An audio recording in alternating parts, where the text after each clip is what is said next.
ខ្ញុំជីទូកនេះជីចង់ជីបង្ហាញប្រាប់ថាពីមុនយើងដើរលើបលាយបានឥឡូវយើងខ្លាយទៅជាតំបន់យើងជីទូកបានអញ្ចឹងបានថាយើងចូលរួមទាំងអស់គ្នាមានសម្រាប់មួយកូនសិស្សអញ្ចឹងបានន័យថាកូនសិស្សនៅសាលាចំពោះវ័នលោកបានចូលរួមខ្លាំងថ្ងៃនេះថ្ងៃទី12ខែ2 2026ក្រុមការងារខ្ញុំស្ដារលូបលាយនេះមកយកឈរជើងនេះថ្ងៃទី10ទី11ហើយ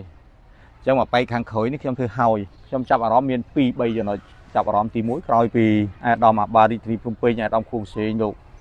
ជួយឧបត្ថម្ភព្រេងជួយអីមកយើងចាប់ដើមកាយកន្លែងនេះសិតតែកន្លែងដើរយើងកាយបានតែមកជាហៀងខាងនេះ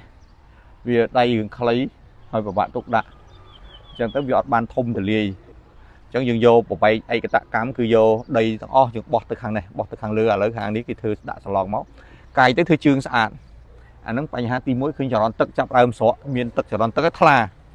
ទឹកនេះវាទៅជាថ្លាវិញអាហ្នឹងទី1ទី2ខ្ញុំចាប់អារម្មណ៍រឿងបញ្ហាសម្រាមនៅក្នុងនេះក្រោយពីយើងកាយរួចអស់ទៅអត់មានសម្រាមអត់មានហ្មងតើស្អើកន្លែងហ្នឹងស្អើមួយកូនសិស្សស្អើអត់មានសម្រាមអាកន្លែងនេះបានអីថាម៉េចបានន័យថាកូនសិស្សជិត10000នាក់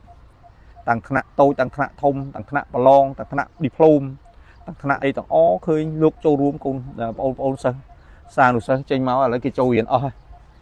ដល់ចេញលេងមកព្រុងព្រាតទៀតឡូវឃើញអត់មានសម្រាប់អានឹងបានស្ដីថាកូនសិស្សបងប្អូនទាំងអស់លោកបានចូលរួមពីរឿងបរិស្ថានរឿងអីហ្នឹងគាត់ចូលរួមហើយយល់ដឹងអានេះសំខាន់ណាសំខាន់កន្លែងហ្នឹងសំខាន់នៃការចូលរួមពេលដែលយើងធ្វើរួចហើយបានធ្វើរីរួចអស់ហើយឃើញអត់មានសម្រាប់អត់ឃើញអីទី3ខ្ញុំចូលមកក្នុងរយៈពេល10ថ្ងៃនេះក៏ឃើញថាបងប្អូនសិស្សសានុសិស្សគឺខំរៀន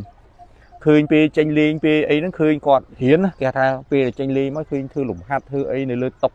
ន្លែងកាហ្វេកន្លែងកង់ទីនកន្លែងអីឃើញគាត់ឃើញធ្វើលំហាត់ហើយឃើញសប្បាយនេះស្ដីស្រឡាញ់ជាមួយគ្នាឃើ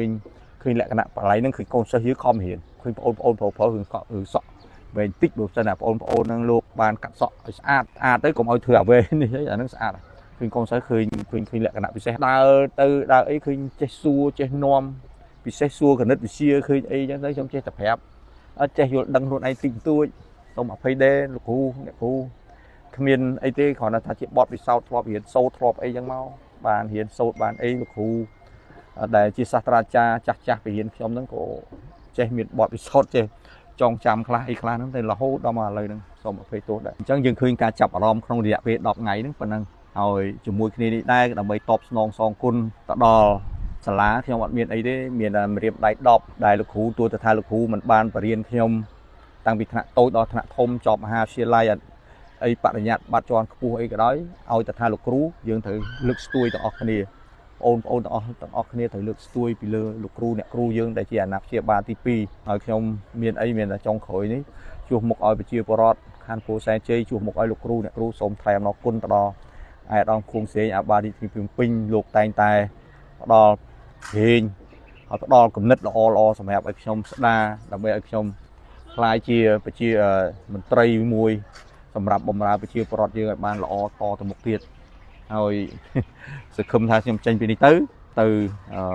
ចោមចៅ2អញ្ចឹងមុនទៅចោមចៅ2ខ្ញុំនឹងសូមថ្លែងអំណរគុណទៅដល់លោកអភិបាលខណ្ឌពោធិ៍សែនជ័យតែងតែផ្ដល់គំនិតល្អសម្រាប់ជួយយើងខ្ញុំបន្តធ្វើការងារនេះទាំងកម្លាំងចិត្តវិការដើម្បីជួយឲ្យយើងខ្ញុំនេះមានកម្លាំងដើម្បីស្ដារបលាយនេះឲ្យបានល្អហើយខ្ញុំមានតែប៉ុណ្្នឹងឯងសូមអរគុណច្រើនហើយក៏សូមឲ្យប្រជាពលរដ្ឋរបស់យើងឲ្យជួបប្រទេសតែនឹងសំណាងល្អពុទ្ធពរទាំង4ប្រការគឺអាយុវណ្ណៈសុខៈពលៈកបីគ្លៀងគ្លាតឡើយសូមពរជ័យមួយទៀតឲ្យមានសុភមង្គលក្នុងគ្រួសារបាទសូមអរគុណអញ្ចឹងបានឃើញបលាយនេះឃើញធំស្អាតសប្បាយចិត្តបន្តិចទៀតពេលដែលខ្ញុំបើកទឹកពីលើមកវាកម្លាំងខ្លាំងមកវាហូរទៅហើយយើងបើកអានៅខាងមុខមួយទៀតអាកន្លែងផែអូឡែវាដីកកកន្លែងនោះឲ្យខ្លាំងតិចទៅអូយទឹកប៉ុណ្ណេះដឹងតែមកលេងភ័យតែមកប៉ុណ្ណេះហើយតកាយបានប៉ុណ្ណេះហើយលេងព្រួយបារម្ភបុកយកហ្មងវឹងហ្មងបើកតាខាងក្រោយមួយទៀតទៅកន្លែងនេះធ្លាប់តែដើរអត់រួចដើរធ្លាប់តែដើរកាត់ទៅកាត់មកឥឡូវវាមានបានដាក់សឡងដាក់អីបាន